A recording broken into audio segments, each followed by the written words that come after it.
A Louisville group is getting ready to discuss gun control and its personal ties to suicide and domestic abuse. WDRB's Molly Jett shares what folks in West Louisville want considered before the group heads back to Frankfort.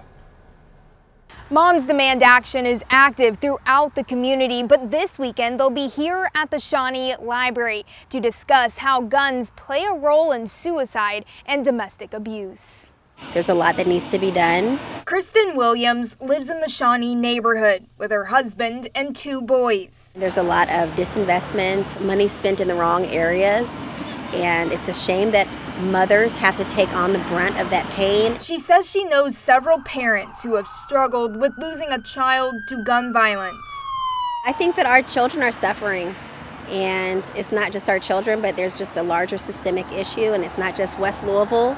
But suicide impacts the very wealthy, it impacts the very poor, it impacts black people and white people, and we have to think about the society that we're living in that would cause that sort of epidemic.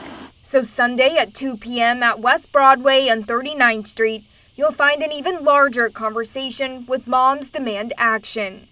I would like in some way to be doing what I can to make a difference, to be educated and to take action. At issue, gun education, gun laws, and gun ownership.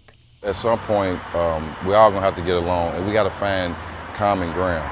Will Pitts has lived in West Louisville for the majority of his life and says it's important to support events like this. Come out to these type of events. You know, it may better help you understand the black community and the things that this community needs. Not what you think this community needs, but what we actually need.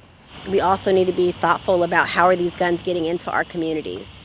Who is writing policy? You don't have to be a mom or involved in the organization to participate. In the Shawnee neighborhood with photojournalist Chad Cantliner, I'm Molly Jett, WDRB News.